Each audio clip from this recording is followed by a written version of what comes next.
I think yes, we're on. Good evening, everyone, ladies and gentlemen.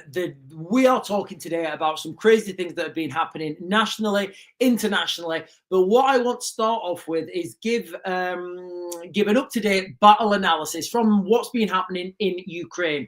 Once I've given that update, I'm then going to talk about Keir Starmer initiating phase 2. Now, listen, ladies and gentlemen, I'm going to be quite clear.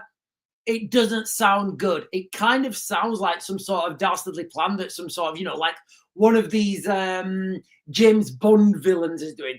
We have operated into phase 1. Now it's time to initiate phase 2 and really destroy this country. And then I'm going to be talking about Yvette Cooper, like Yvette Cooper in the United Kingdom saying we're going to stop the boats, but we're also going to bring more Gazans in. So listen, ladies and gentlemen, I don't know if you guys know about this, but we are now going to be paying for the education of Gazan refugees. Now, the Gazan refugees, the children are going to come over and they're allowed to bring their parents. So what they're going to frame this as, we're not bringing adults over, we're bringing children over, we're saving the children, and they can also bring their parents.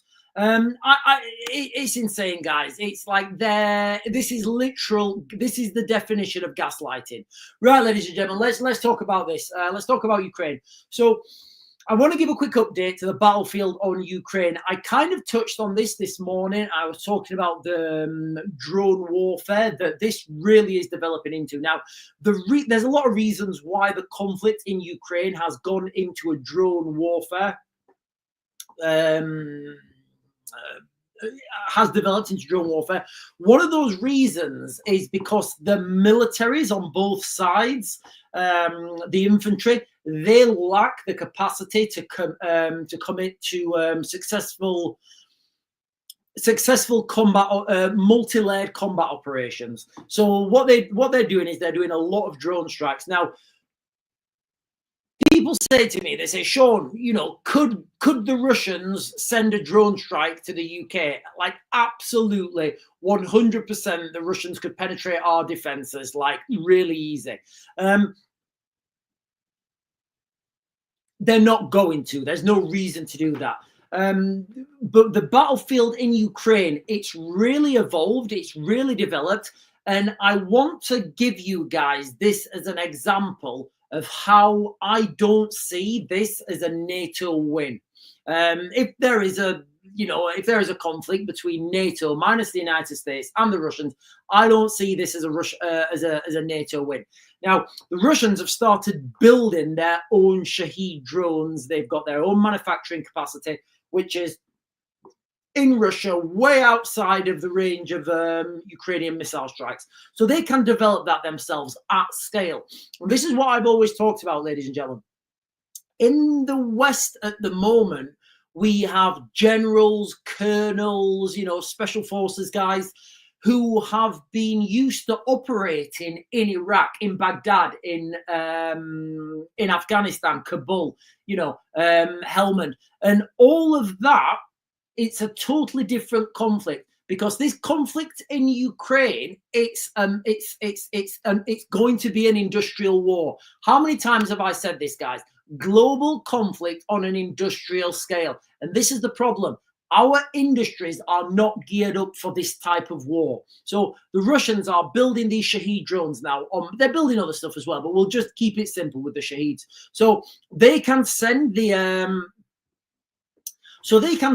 Russians can now send like fleets of hundreds of these Shahed drones. Now, if you imagine, I do have a reason why I had this glass. Now, if you imagine this is like a radar dome, right? And you've got the radar dome around there and it's protecting that area. And all your drones, you've like intensified all your drone strikes to come here and take out that radar dome and continue.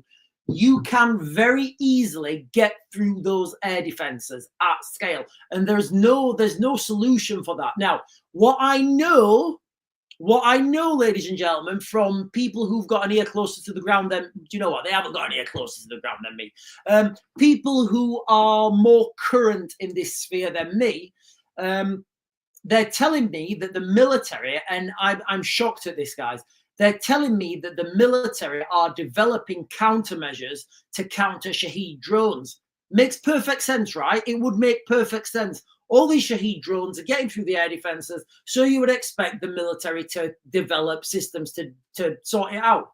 Wrong. You need to be thinking 2, 3, 4, 5 steps ahead, because by the time the military in the United Kingdom have identified the problem, come up with the solution, funded the solution, put it out to tender, then started giving those people the money to build that stuff, then those things start to get built, then they get them to the front line, the threat has changed. So the tenders that are going out at the moment for these Shahed drones, and again, ladies and gentlemen, if this is like just like, I am going to come on to what's happening domestically in the UK, but if there's any military personnel watching who are, if there's anybody in the military who's watching this, and I know some of you Blades are watching, send me an inbox message and I'll tell you how to sort this out, because you're going to spend millions and it's going to be embarrassing, guys. So at the moment, the MOD in the United Kingdom are trying to mitigate drones that are flying at 1,200 feet, which is a Shahed. They won't go any higher than 1,200 feet because of their engine, which is atmospheric ice, internal combustion engine. Now, what's going to happen is, as soon as those drones start to get taken down, they're just going to put turbochargers on those, turbochargers on those engines, or a supercharger, and that's going to give them up to like maybe 16, 17,000 feet.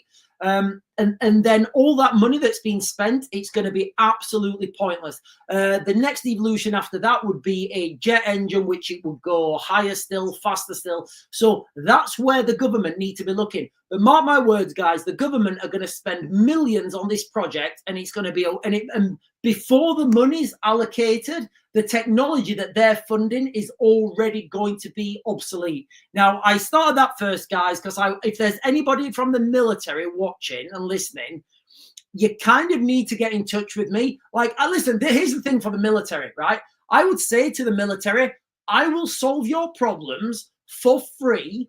Buy me a beer or something, or I will not. It's totally up to you. I can solve your problems for free straight away within 30 seconds, or you can put that out to tender, spend millions, it comes in late, over budget, and it doesn't really work. I know which one the military is going to choose. Right, guys, so I am going to talk now about Keir Starmer in the United Kingdom. Now, look, guys, this sounds like a Bond villain or something. So I'm just going to play this short video. Now, this is Keir Starmer talking about initiating the phase 2 of the government's plan. Listen, ladies and gentlemen, right? I'm a little bit concerned that, like, this is all part of Keir Starmer's plan. Is that not concerning? And every time I see these things, I always think that the I was watching Edward Snowden podcast with what's his name? Joe Rogan, sorry. I was watching Edward Snowden on Joe Rogan, and Edward Snowden was saying the real conspiracies are not the ones hidden in back rooms that nobody knows about. The real conspiracies are out there, passed through Parliament, passed through Congress. They're the real conspiracies. So when Keir Starmer sat there laughing, going, "Today we start phase 2. I'm like, Keir, really, dude? So this was all part of your phase 1? So as far as you're concerned, phase 1 is a success? Really? Wow. So you see where I'm going, guys? Right, let me get this video on. I'm just going to play it. It's just a short video. Summer's definitely over, and this morning we've got all the number 10 staff together and talk through what phase 2 of the government is going to look like and feel like. So we're going to phase 2, 1st of September 2025, in good spirits, confident, and with conviction about what we're doing. It needs a more powerful number 10. So we've added to the team with some really important new members. I made a number of other changes, but this is about focus on delivery now, marching forward to the next phase of government. Ladies and gentlemen, is it just me? Is it just me? Or does that sound ominous? Right? You know, if you're in the military, that when I heard this, like, if you're in the military, right, and you're conducting, I don't know, you're conducting an assault on a village, or you're conducting an assault raid, or you're moving through somewhere, you have report lines, right? And you don't move into phase 2 unless phase 1's complete. Does that make sense, guys? Does that make sense? So I don't know. Phase 1 report line. Phase 1 will be complete when B Company reach Raven Road, south of Raven Road. That will be when phase 1's complete. Phase 2 will be complete when C Company take control of the gun posts at grid 1, 2, 3, 4, 5, 6, or something like that. You don't move into the next phase until the previous phase is complete. Now, hear me out, guys. Please, just hear me out.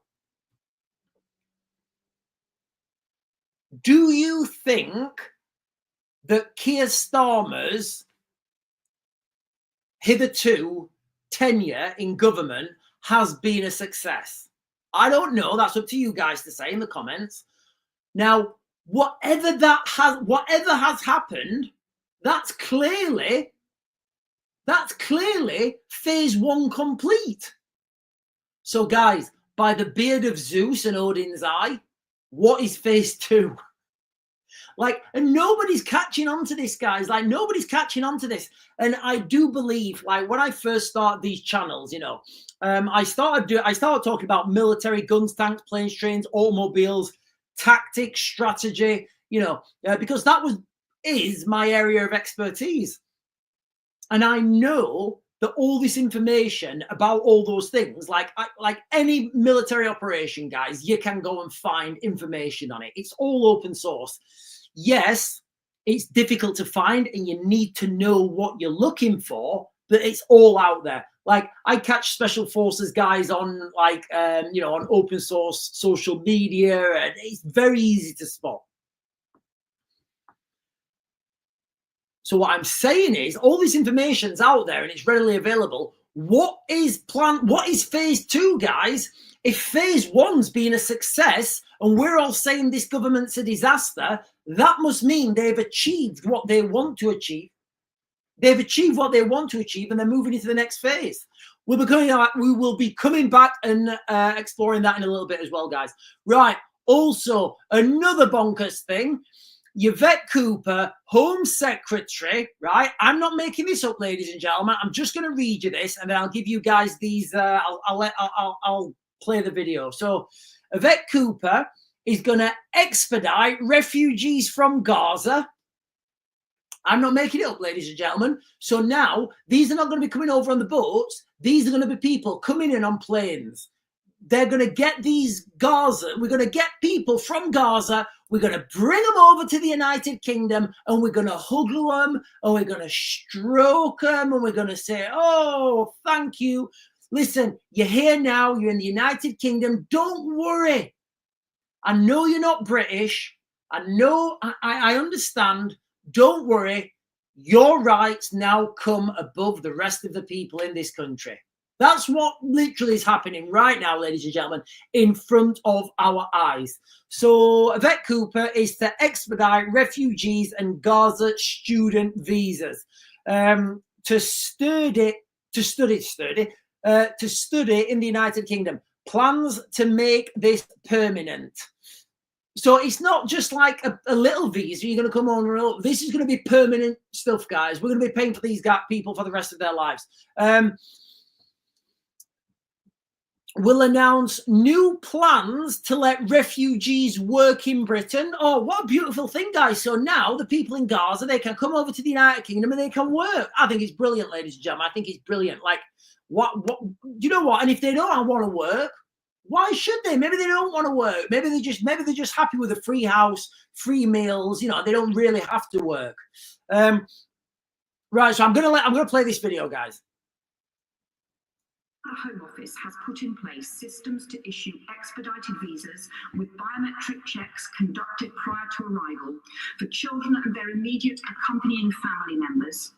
And we have done the same for all the Chevening scholars and are in the process of doing so now for the next group of students from Gaza who have been awarded fully funded scholarships and places at UK universities so they can start their studies in autumn this year.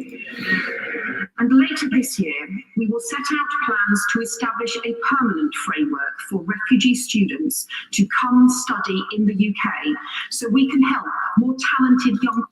Just to contextualize this, guys, like, you know, if your kids want to go to a university, you have to pay. You do. You have to pay. Well, I have to pay.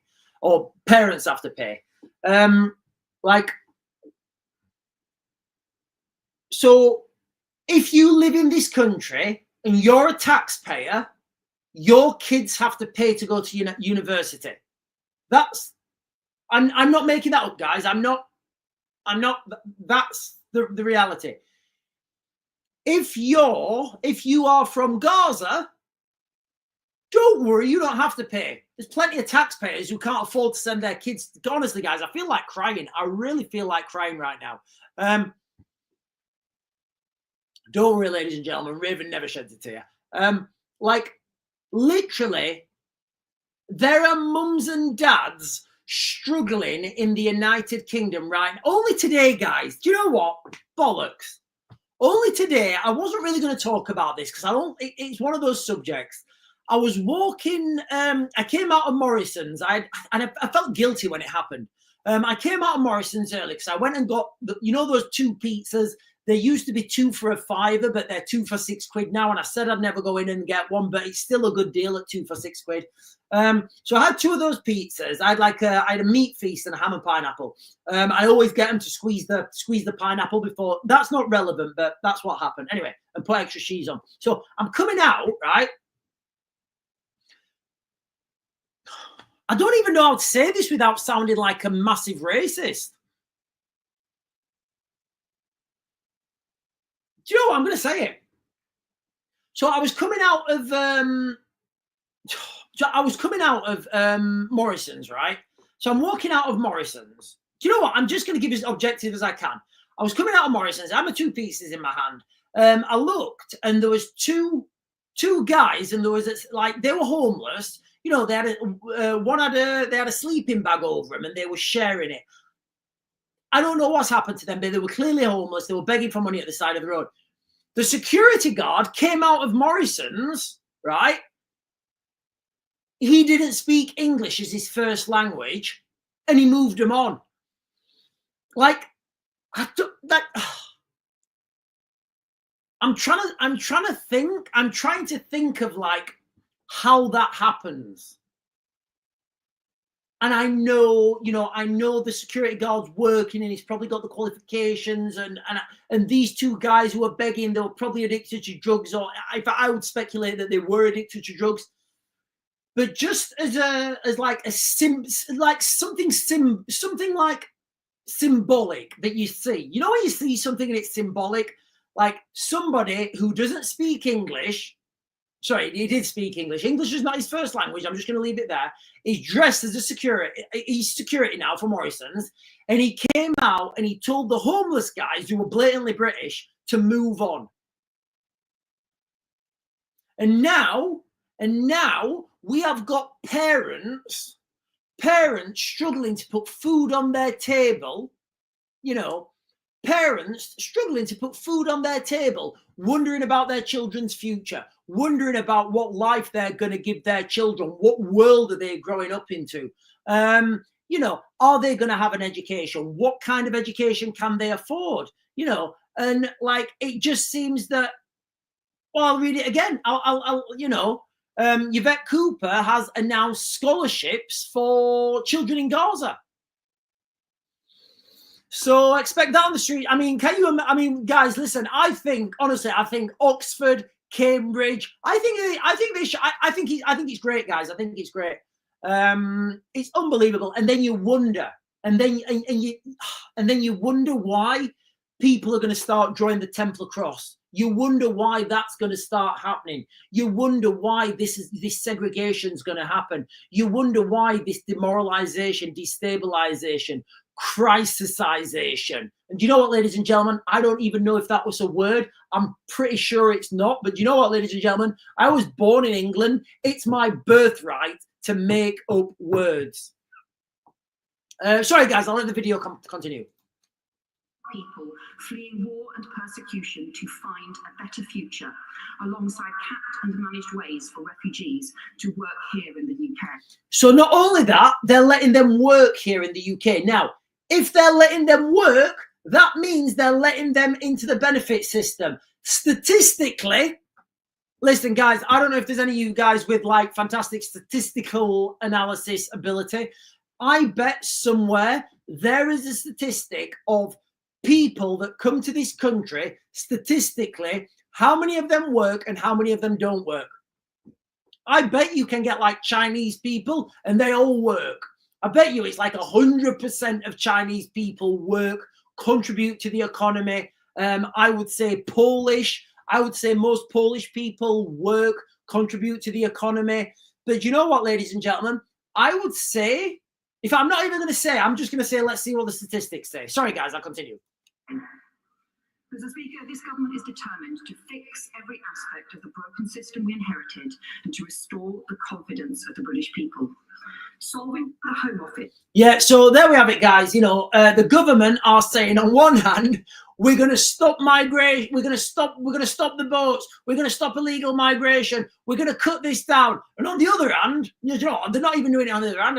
They're doing it like the same hand. They're saying, we are going to stop migration by opening the door to more migrants, offering free scholarships to students and their parents. You do realize that doesn't make sense. Now, there's a video here, guys. I don't know what this video is. It may be, I may get banned for it. I'm just going to play it. In fact, hang on, right. Okay, so, right, this is a video and in fact, you know what, guys? I'm going to come on the comments first, actually. I'm going to start on YouTube today for a first. Helen MG is saying, and they get a vote. Oh, yeah. So, yeah, I think this is what happened in America, where the Democrats were opening the floodgates to bring people in. I don't think that's the case. I think there's a lot. I think it's a lot deeper than that. But on the outside, it does look like the Labour Party are opening the gates, letting people into the United Kingdom. Because they were so good to them, they think they're going to get the votes.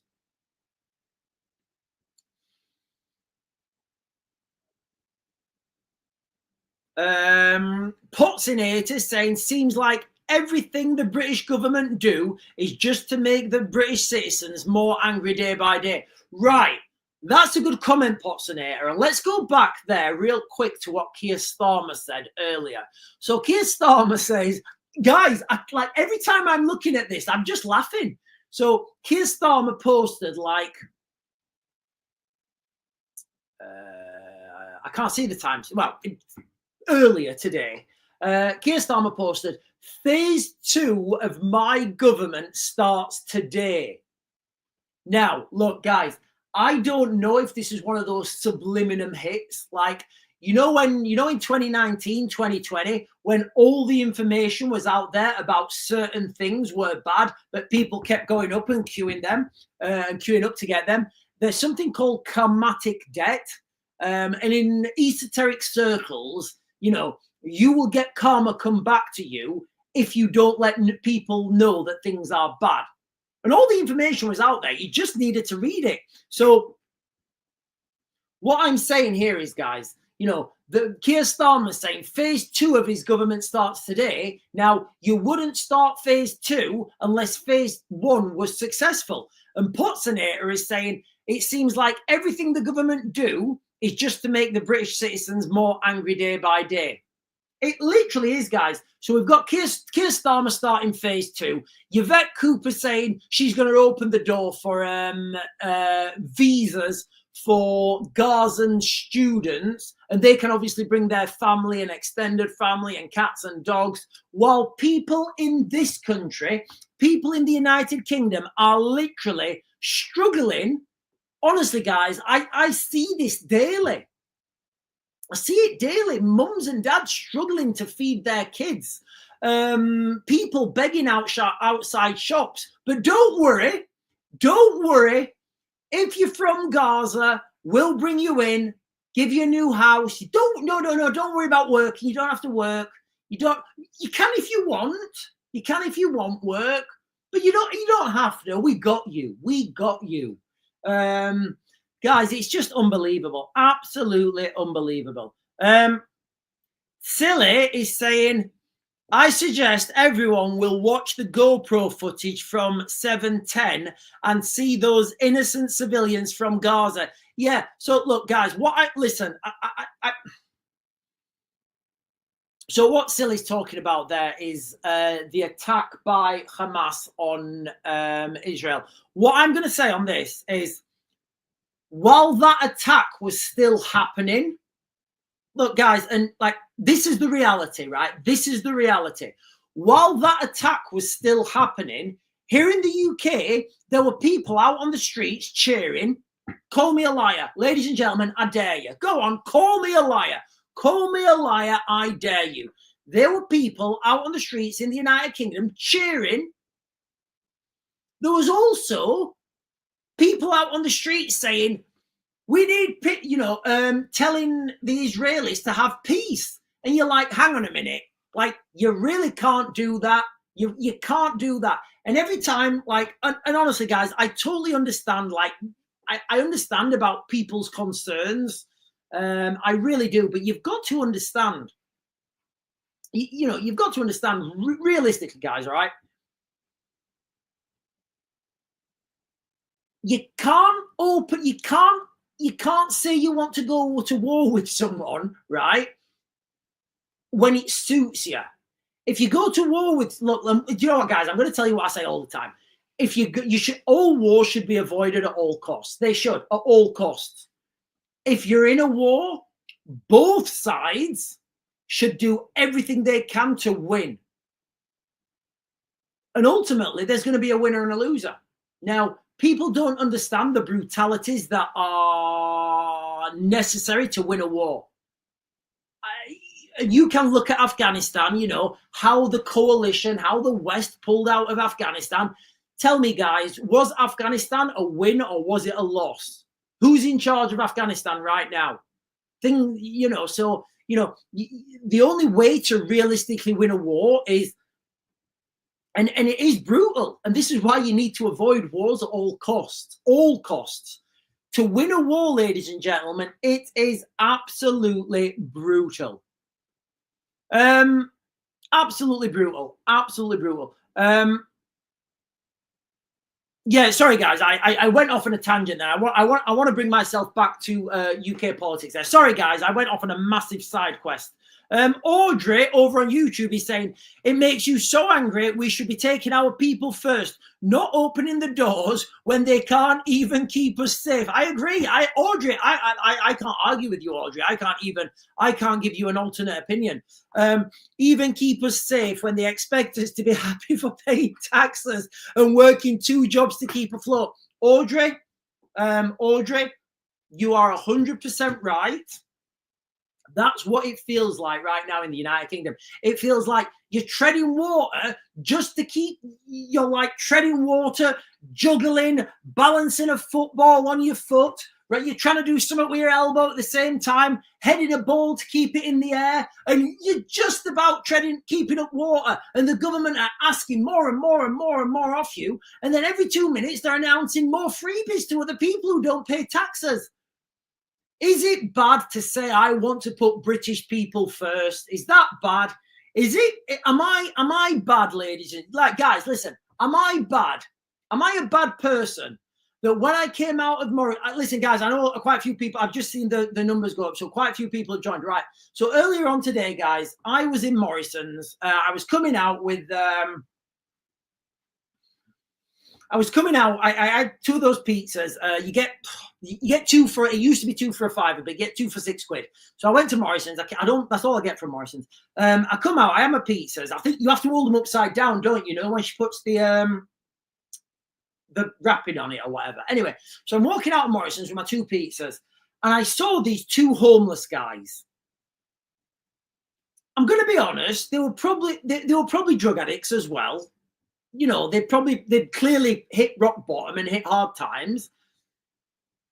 They had a sleeping bag over them, and the security guard from Morrison's, who didn't speak English as his first language, came out and he moved them along. And you know, I just watched, and I was looking, and so much stuff was going through my head. Like, so much stuff was going through my head thinking, have I just seen that? Have I just seen in Britain somebody who doesn't speak English? Well, he did speak English, but it wasn't his first language. Come out and move along. It's just, I don't know, guys. It just doesn't sit right. It doesn't sit right. But listen, don't worry. Do not worry, because everything so far is going to plan, according to Keir Starmer, ladies and gentlemen.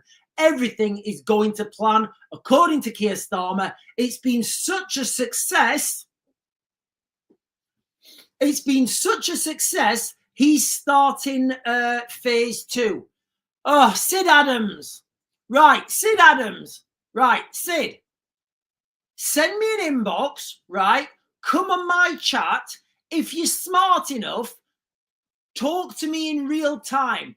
Don't just put your little comments on there like a little witch with a capital B, because you're muted now for the live. You could have come and put something on intellectual. I'd have responded to it. But Sid, you're gone. You had a good effort. You had a good try, but you ruined it for yourself. And I'm going to speculate you've done that many times in your career, if you've got a career. Right, I have got a video now to watch, guys. I don't know what this video is. It just says guns and grenades found in hotels. That's all it's. I don't know what this video is.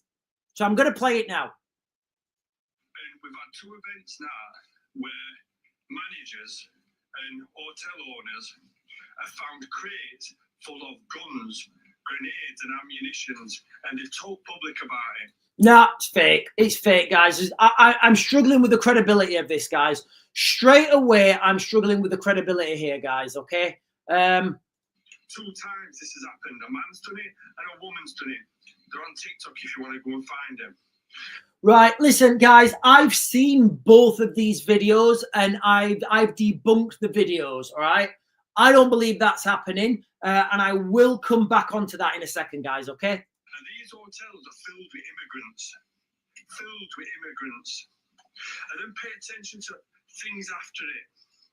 Our army, the only thing that could defend us from such a thing, just happens to be getting sent to Ukraine. What a coincidence. Right, yeah, I thought this video was something it's not, guys. I'm not going to continue that video.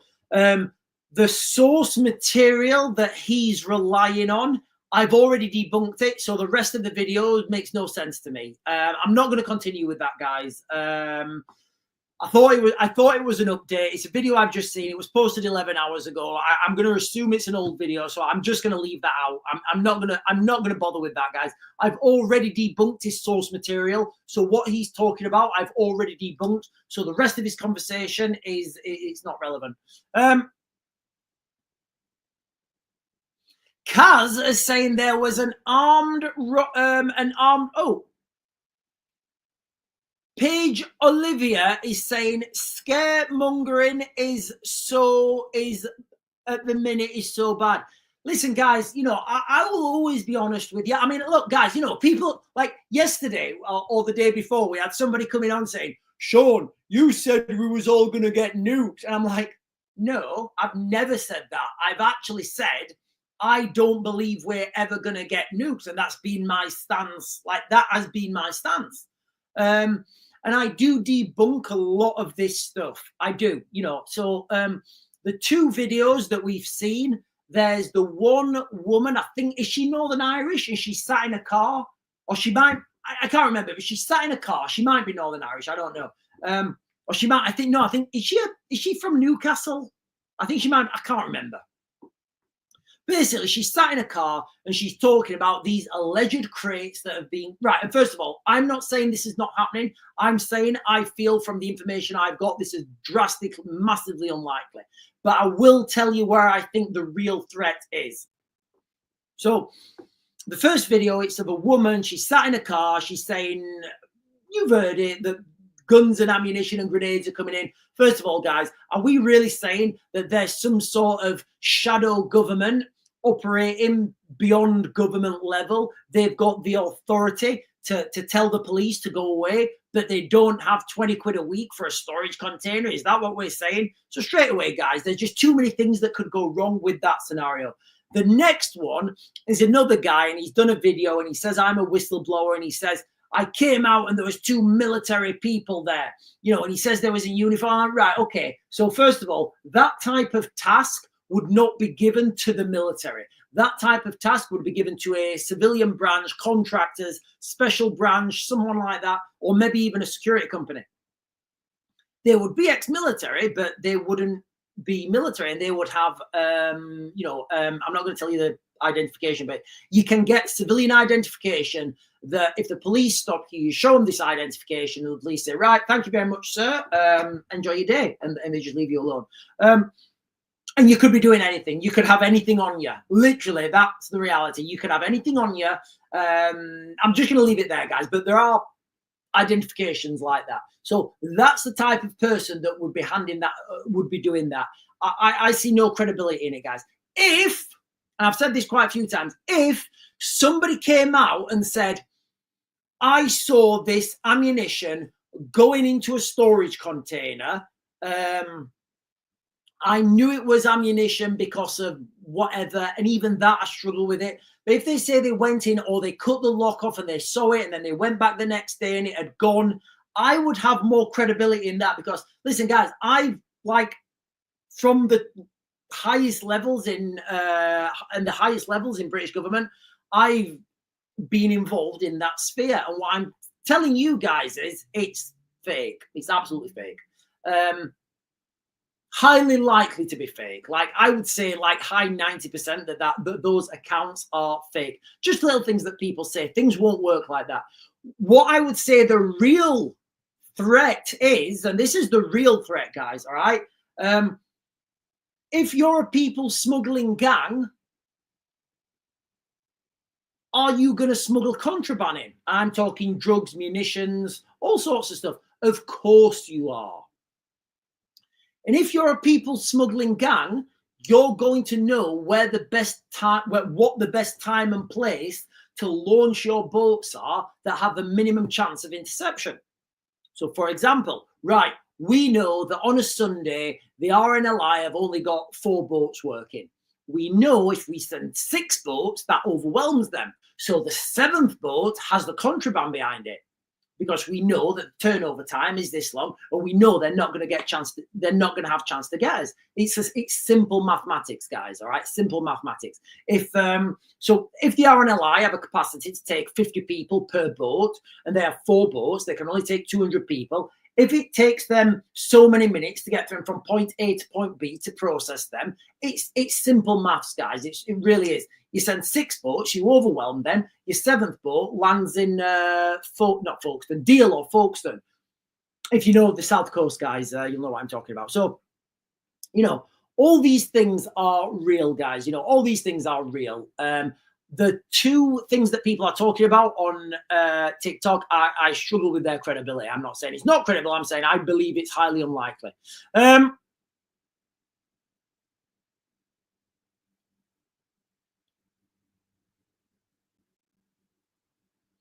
Kaz is saying, if I saw crates of firearms being brought in, I'd be ringing the police for their armed response unit. Yeah, so there's so many things that can go wrong with bringing crates in and putting them in hotels. So many things that can go wrong. Like, what if people nick them?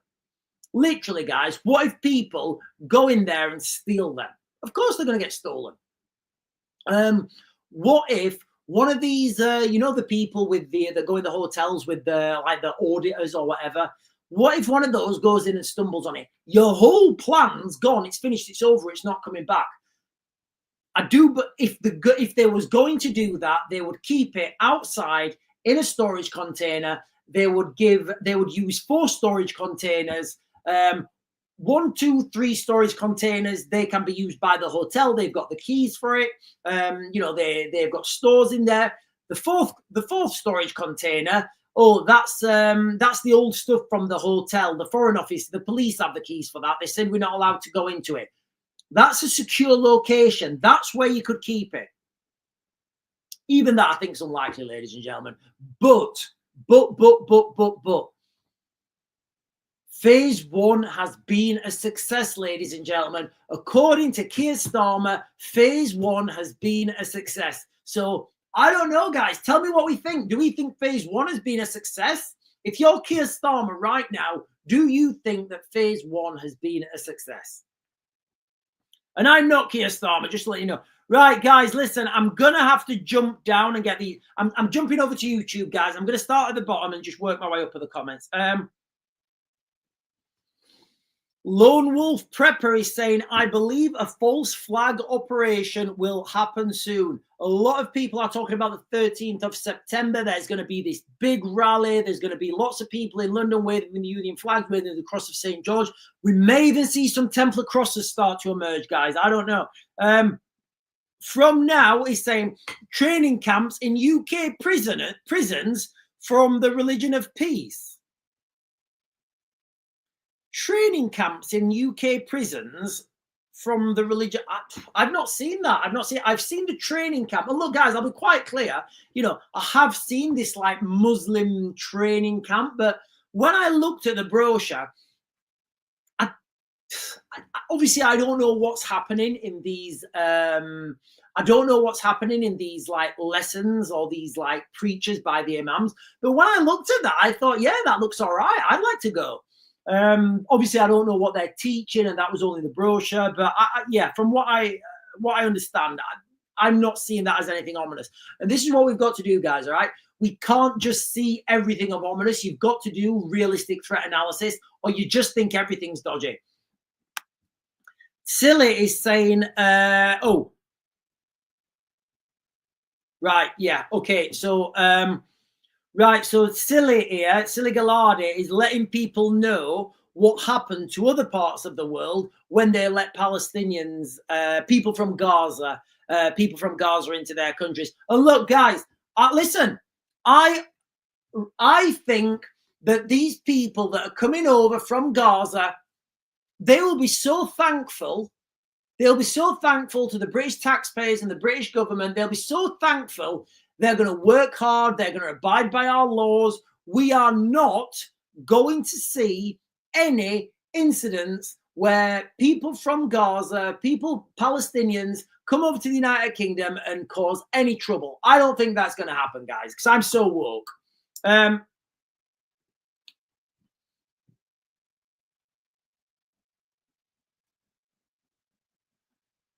Okay, so Matt is saying, Sean, don't shout at me. I won't shout. Or maybe I'm shouting at everybody. I don't know. Listen, I think I triggered myself in this live stream, guys, when I was telling you about walking out of the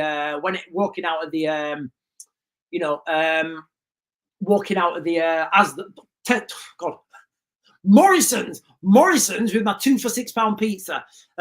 Matt is saying, Sean, don't shout at me, but yesterday you said ammo could be brought over by the illegals. Yes, absolutely. But you don't think guns are? No. Okay, it's right, guys.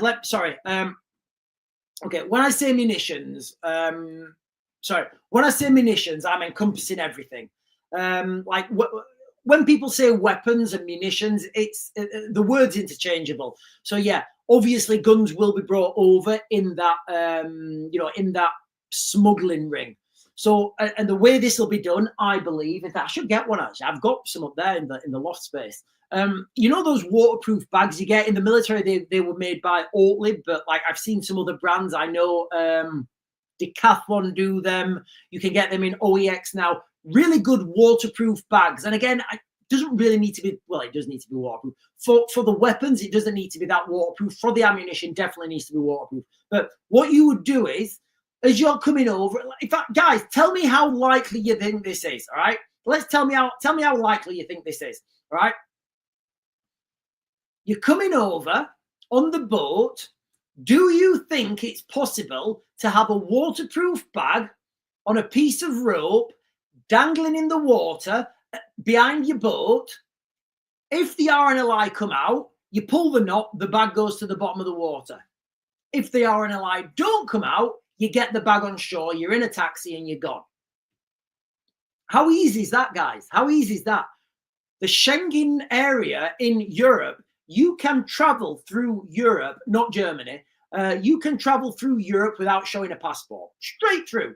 You can drive from Poland to France without showing a passport.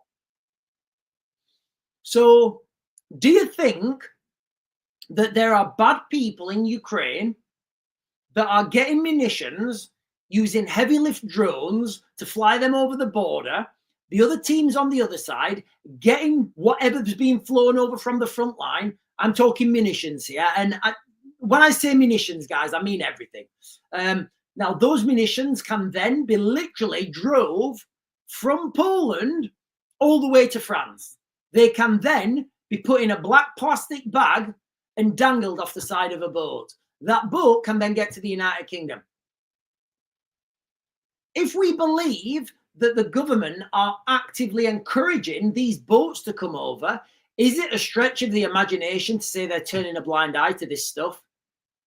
I don't know.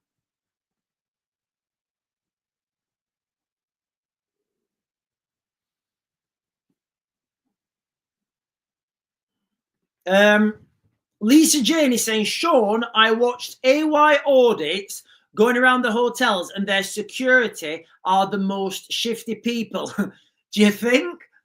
Lisa, we like, guys, right? We all know, right, that listen, guys, do you know that one of the security guards at the hotel got caught watching a video of something like that? You know that, right? It was all over. Where did that go? That seemed to fizzle into nothing. And again, look, guys, there's no laws. There's no laws against there's no laws against watching those videos. There's no laws against standing outside schools and taking pictures.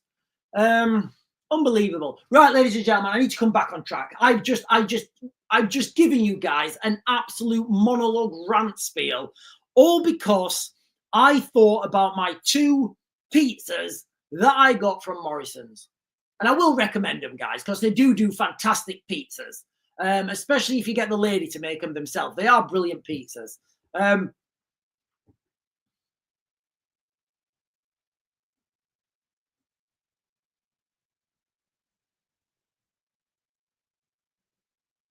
Right. James is saying the French and the UK military, between the French and the UK military, it's beyond their comprehension how to destroy a rubber dinghy. So James is saying between the French and UK. I mean, James, this was word. James, this is articulated fantastic. So James on TikTok, I've just pinned his comment. He's saying between the French and Ukraine and UK military, it's beyond their comprehension how to destroy a rubber dinghy. You can see all like the French military and like the British military special forces advisors, and they're all standing around this rubber dinghy like the One Ring when the fellowships all gathered round and Lord Elrond saying, "This must be taken back into the fires of Mount Doom." And everybody's looking at it, and all the military are looking at it, and like somebody from the British military says, "One cannot just destroy a rubber dinghy. Not with 10,000 men could you do this." And they're all looking at this rubber dinghy. Sorry, guys, I'm just sorry, James. You just really tickled me there with that. Yeah, James is saying between the French and the UK military, police, special forces, Navy, Army, Air Force, it's beyond their comprehension how to destroy a rubber dinghy. And it is. I'm laughing, but it's true. Sorry, guys. Right. Simone Gabrielle is saying, I need a pizza right now. Right, guys, listen. I don't want anybody to think this is some sort of code, like some sort of Hillary Clinton code. It's not. There's no sort of code here. It's literally me going to Morrison's and getting 2 pizzas. Used to be 2 for a £5. It was the only time I went to Morrison's because the price is ridiculous. I used to get 2 pizzas for a £5. I said I'd never go back because it went up to 2 for £6. But you know what? It's still a good deal at 2 for £6. And then I came out, and it was just very distressing when I came out what I saw. Right, let me get to the bottom of this. Right. Ted and Bonnie are saying, where are all the rubber boats coming from in the first place? Right. I'm going to address this question and I'm going to jump off screen and get a glass of liquid. So Ted is saying, where are all the rubber boats coming from? Right, Ted. So I don't know if, like, guys, listen, I don't know if you know this or not, but there are a lot of videos out there, right? There's a lot of videos out there showing how these boats get recycled. So the rubber dinghies come into the United Kingdom, they get taken control of by the British government. The British government then put them on the back of lorries and send them back to France. So you don't actually need that many boats if you keep recycling them. And that's the reality, guys. Well, that's my perceived reality. And nobody can argue about my perceived reality. Not even the woman at Morrison's, right? You should see the look on her face when I go in and I ask her to squeeze the pineapple. So you know when they're putting the pineapple on the pizza? Little tip for you guys. If you're having ham and pineapple, get them to squeeze the pineapple. And you say, excuse me, love, can you squeeze the juice out the pineapple? And she looks at you and she's like, what? And you say, no, squeeze the juice out the pineapple. Otherwise, the pizza just gets all soggy. Anyway, right, let me jump up and get some comments, guys. I'm going to jump on to, in fact, let me jump off screen, actually, and I'll be back in a second.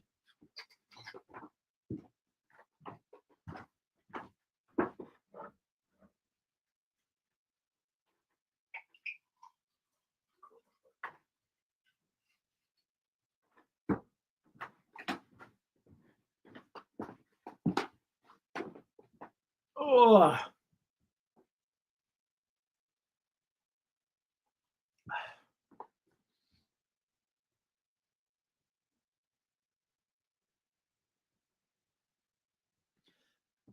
Matt is saying, can we claim them boats when they turn up?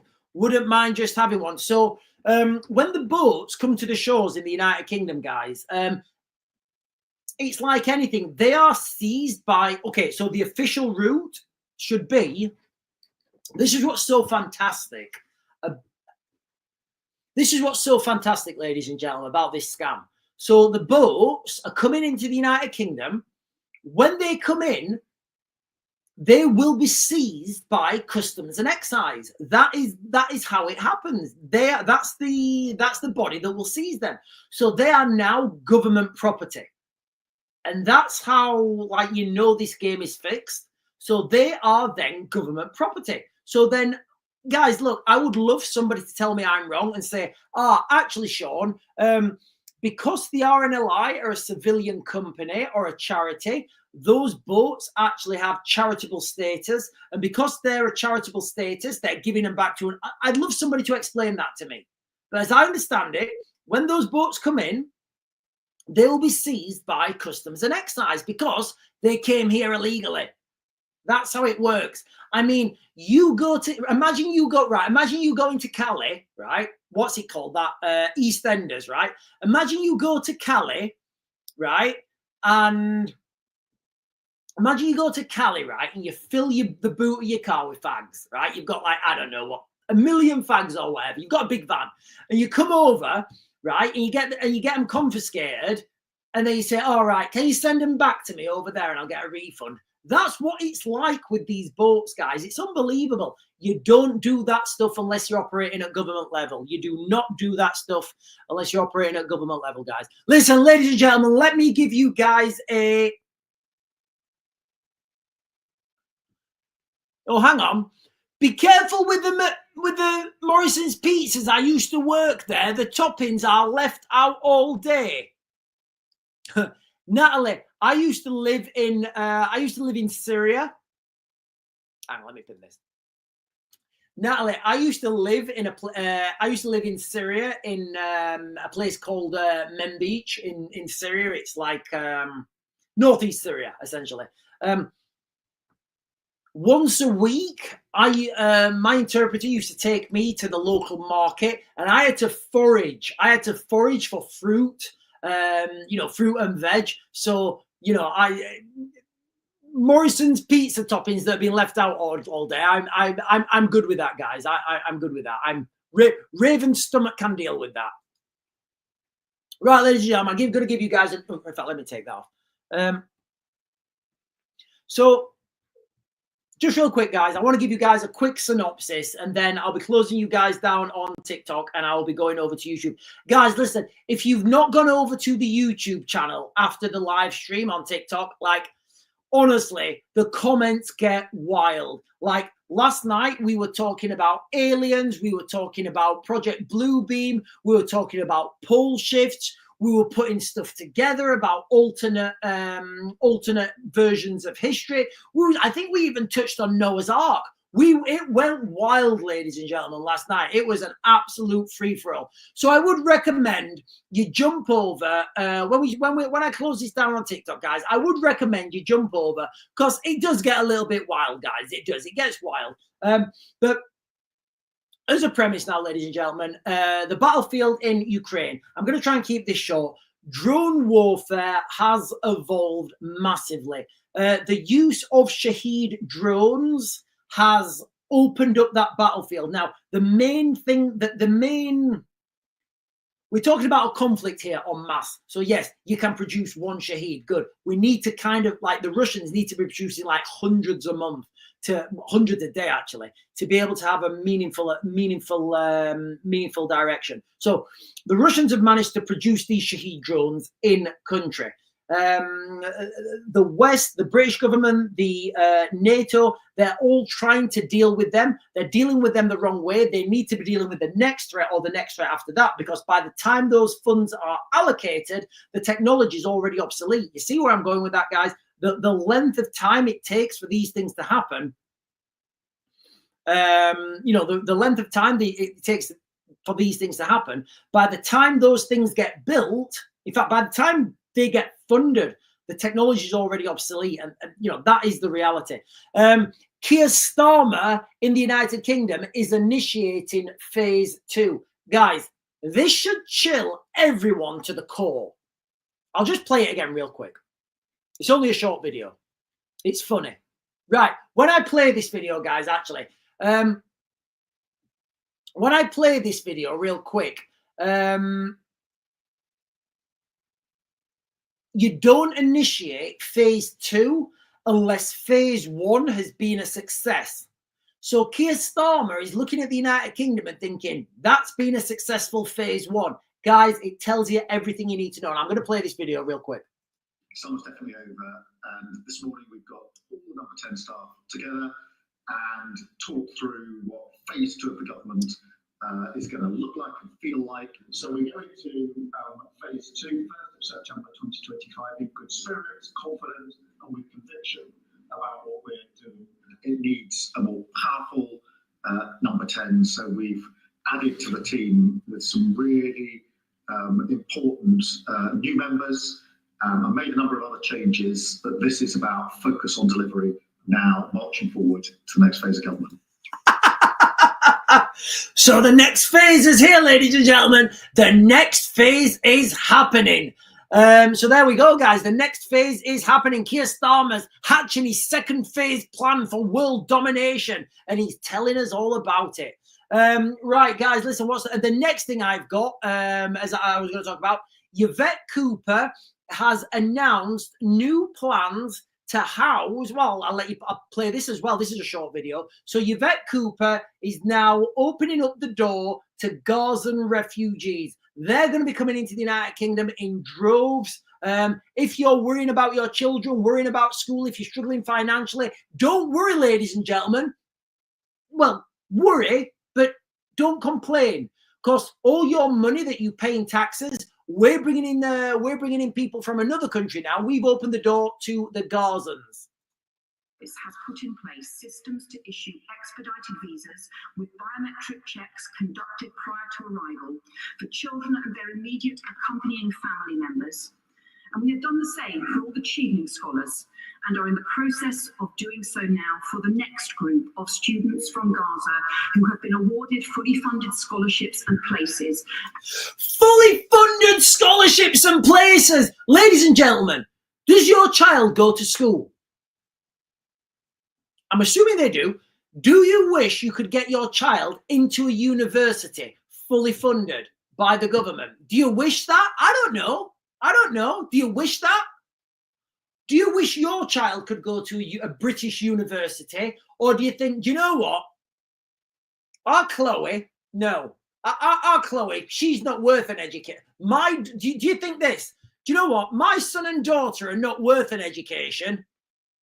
Get them Gazans in. Get them to Oxford. Do you think that? I don't know. Maybe you do.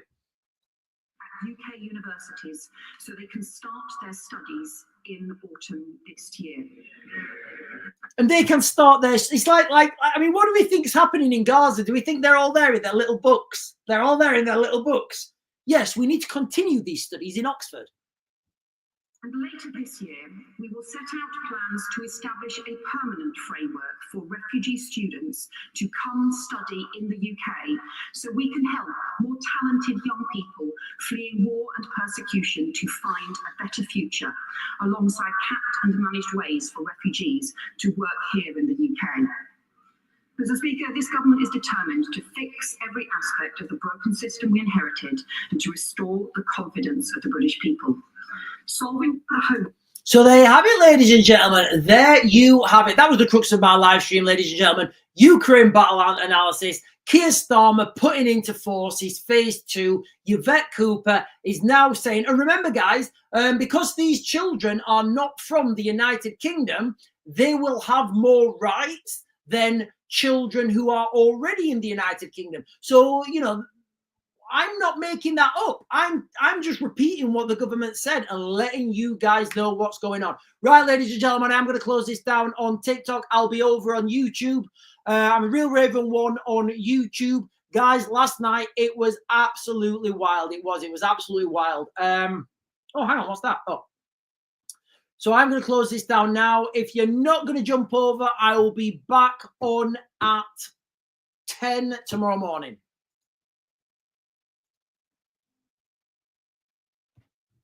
No, we're not off. We're off now. We are off now. Yes, the stream has stopped. Amstar is saying, what about our kids' future? Amstar, that sounds like a bit of a non-progressive comment. Surely, if you live in the United Kingdom, when you wake up in the morning, your first thought should be, how can I help people in other countries? It's unbelievable, guys. Like, is it just me, or is it just me? Or are we just sick of seeing this? I don't know, guys. I would say I think most people are sick of this craziness that's just going on. And look, guys, like what I said there, and I was laughing when I said that.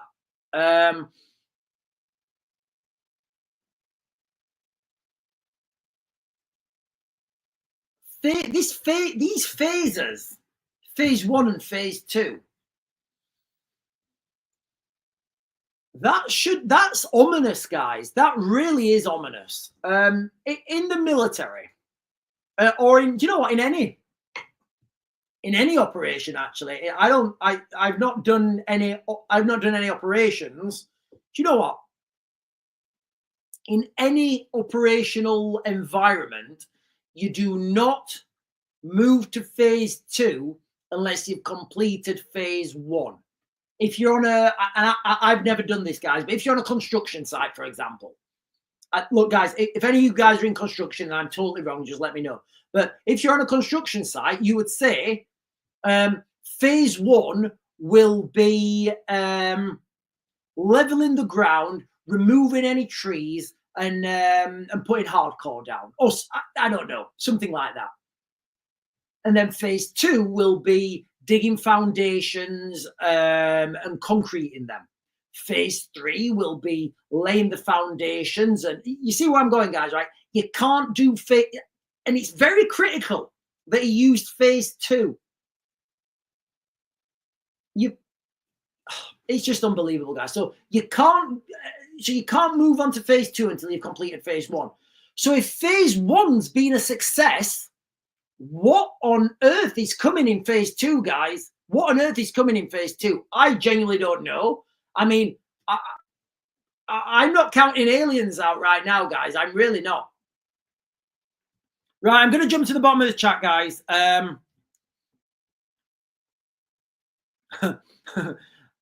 Alex is saying, phase 2, we need to start building guillotines. I am assuming, Alex, you want to build a guillotine to make sure when you're cutting your paper, it's all at the same size. Lord of Langwitz is saying, do we really think he'll be... Yes! Lord of Langwitz, absolutely, I believe he's going to be in power. Absolutely. 100%. I believe Keir Starmer will be in power right up to the next election. Absolutely. Absolutely. I don't see how he can't be. I don't see how he can't be. You know, and if he has had a successful phase 1, then he's getting a pat on the back from someone.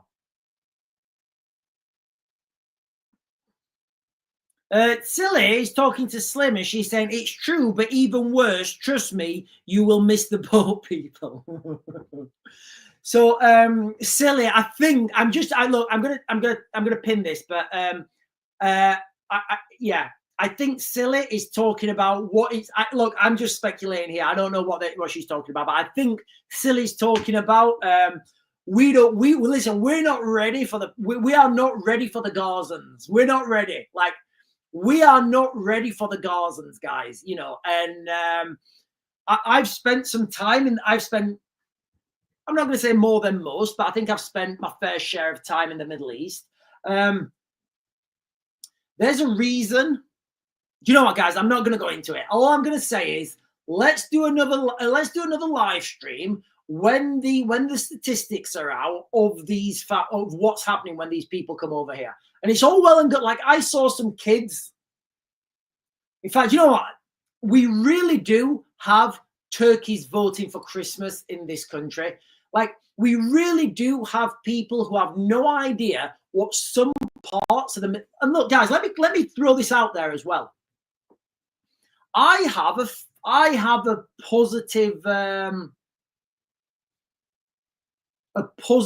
I've had lots of positive experiences in the Middle East. Now, the one thing I always talk about is, and it's a good anecdote. It's a good anecdote. So one of the things I always say when people talk about the Middle East, I say, look, I've met some brilliant Middle Eastern people, and I've been really, like, by Muslims. I've been really looked after by Muslims. I have, and I'm not denying that. I'm not, and I'll never say otherwise. So I understand all sides of this argument. It was Ramadan. I was observing Ramadan, and like, I don't know if you've ever been to like a Ramadan meal. I don't know. You have to wait until you can see the moon in Saudi Arabia or something. I think that's it. So you have to wait until you can see the moon, full moon in Saudi Arabia. I might be getting this wrong, guys. I might. Somebody correct me if I'm wrong. Anyway, so we sat down there. There's all this beautiful food on the table, and everybody sat there, and they're all waiting, and they're checking their phones because there's like a little app you can get or something. And Ramya, I think it was Ramya, one of the guys I was working with, he said, "Oh, Sean, I know you're a Christian, so I've brought you some beers." And I don't really drink, but I just thought, oh, do you know what? That's like really thoughtful. I'm like, thank you so much, Ramya. And you know, it was really nice. It was peaceful. Everybody enjoyed themselves. There was a lot of love at the table. So I understand that. I understand that. You know, when I've been to Jordan in Amman, and if any of you guys, Silly, you may have been to this place. If you've been to, there's a place in Jordan, it's called Wadi Rum, and everybody goes down there at the weekend, and they have barbecues, and there's Christians and Muslims, and there's all religions, and everybody's just having a good time. I don't know what happens I don't know why we have such carnage in the United Kingdom, guys. So like, I see all sides of this argument. I do. I see all sides that are going on, and it's just so strange. But what I will say as well is I've seen the darker side. I've seen the mass mob rule. I've seen people removing things. I've seen crazed men stoning women. I've seen kids throwing stones at women that are buried. And so it's a very complicated issue. It's a very complicated issue, very difficult to navigate through unless you've lived through it and you can kind of understand. And even if you've lived through it, guys, listen, anybody who says they understand the Middle East, they do not understand the Middle East. So I do apologize, guys, if I went over there from, from like, if I went off on a tangent there. And listen, ladies and gentlemen, what I will say, if you get a chance to go to the Middle East, I would say go. Like, to watch a sunset in the Middle East, like over the desert, it's absolutely beautiful. It really is, guys. It's absolutely beautiful. When the sun goes down and the temperature drops, you get like this energy come about you. I don't know what it is. But anyway, guys, sorry. Let's keep back on track. Let's jump back on track, guys. Let's jump back on track.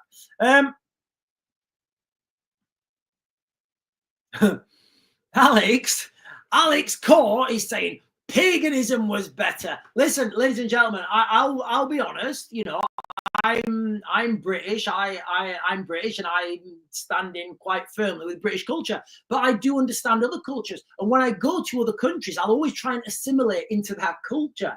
And I go as far. Listen, guys, I'll be honest with you. I'll go as far as when I go to another country, I'll go and buy clothes from like their local stores and their local shops, so I can blend in with those people. I wouldn't be arrogant to expect people to I'm not arrogant enough to expect other people in another country to go out of their way to accept me into their culture. I'm going out of my way for them to accept me.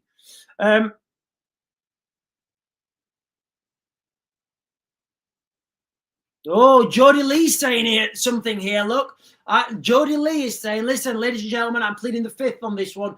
Jody Lee is saying there's a reason why the Middle East don't want them in their countries. They're pure evil. Look, that's what Jody Lee's saying. I would have no opinion on this, Jody Lee. But do you know what? I guess we're going to find out pretty soon.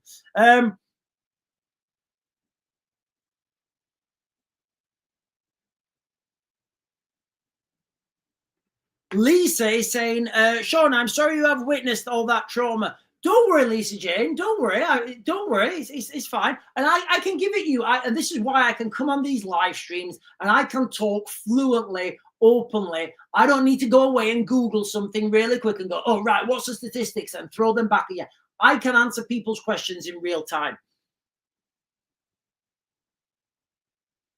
Right, guys, I'm just going to jump down. Right, what we got? Hang on, guys. Sandra's saying, I wouldn't recommend going at the moment. Where would you recommend going, Sandra? Oh, the Middle East. Is that what you're talking about, Sandra? The Middle East? I don't know, guys. My threat analysis is somewhat skew with.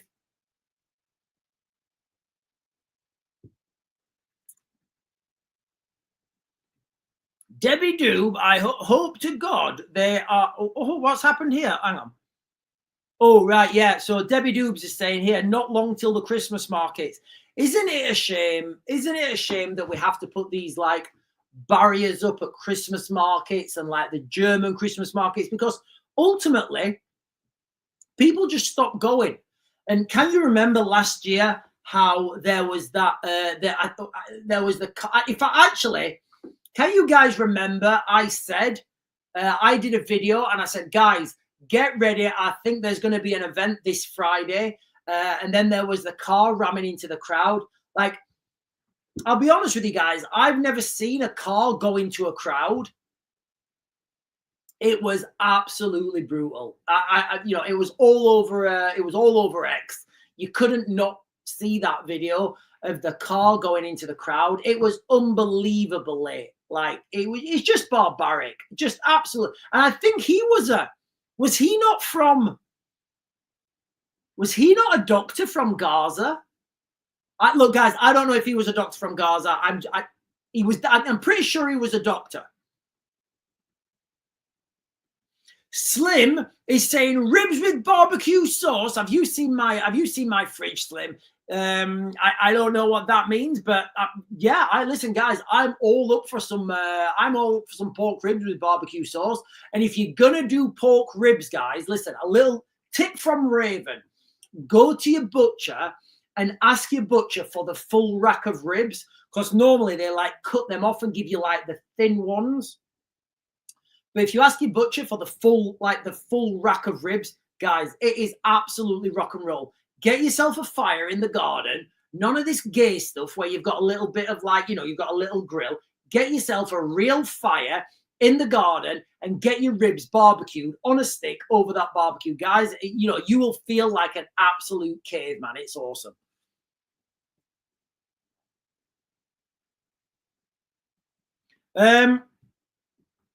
Weasel Von Diesel is saying, load of language. I've not heard any more, but did see a video of pictures far away.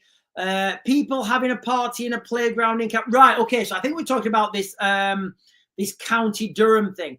Listen, guys, I do think that on the outskirts, I think this could have been a nothing burger.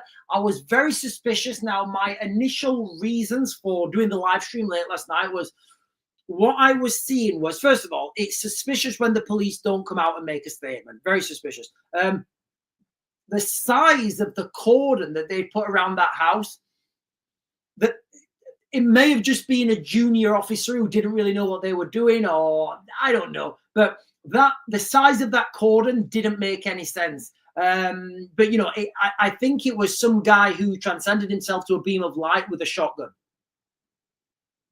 Oh, and Silly's got an opening. Silly has given an open invitation there to everyone to visit Israel. It's amazing and probably safer than the UK. Do you reckon? Listen, I think Baghdad's safer than the UK right now.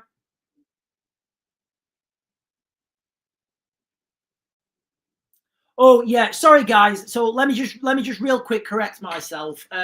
So listen, ladies and gentlemen, I do this live. I come on here and I talk about stuff live. Sometimes, because I never know what's going to jump up in the chat, sometimes I'll get things slightly wrong.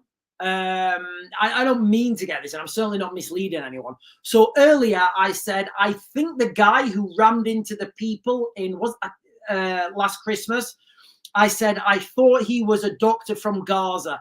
It turns out he was a doctor from Saudi. So I'm just going to like go back and like rub that mistake off.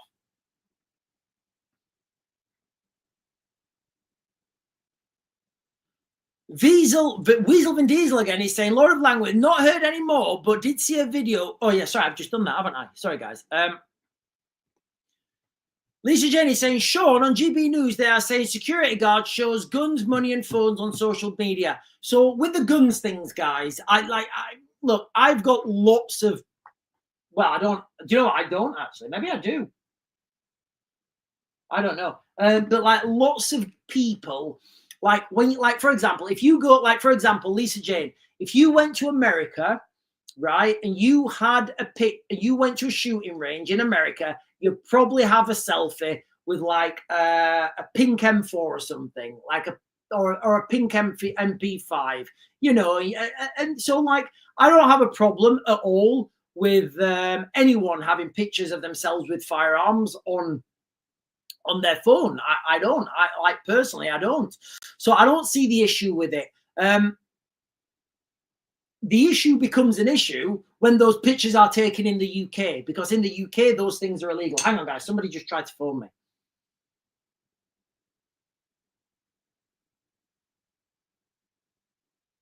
All right. Sorry, it's my friend. I think he might want to watch the rest of the Lord of the Rings. So yeah, I don't really have a problem with that, guys. I don't. But again, I've been like a firearms instructor, like, I don't know, maybe 20 years or something.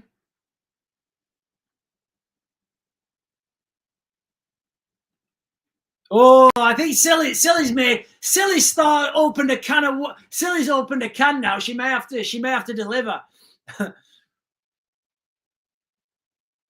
Right, ladies and gentlemen, guys, listen, I am going to close this down now. I love hanging out with you guys when it's when we jump over to YouTube, guys. I do feel like I can talk more openly and more freely, and I don't have to use code. Just something, guys, you know, that phase 2 thing, to me, that sounds really ominous, guys. It does. It sounds really, really, really ominous. You don't start phase 2 unless phase 1's complete. What's happened in Keir Starmer's government in the United Kingdom, I would say, has been a disaster. I mean, if you look at opinion ratings, if you look at opinion ratings and he's saying phase 1's complete, we're moving to phase 2, I don't know, guys. Maybe it's just a slip of the tongue. Maybe it's a Freudian slip. Maybe it's something deeper. I don't know. What I do know, ladies and gentlemen, is it's time for me to go, and I will see you guys in the morning. If you've not done so already, can you please hit those buttons below? The like, follow, the subscribe button down below. It's like either here somewhere or like here. I don't know. Hit those buttons, guys. So it really does help me out when you hit those buttons. And I'll see you tomorrow morning at 10.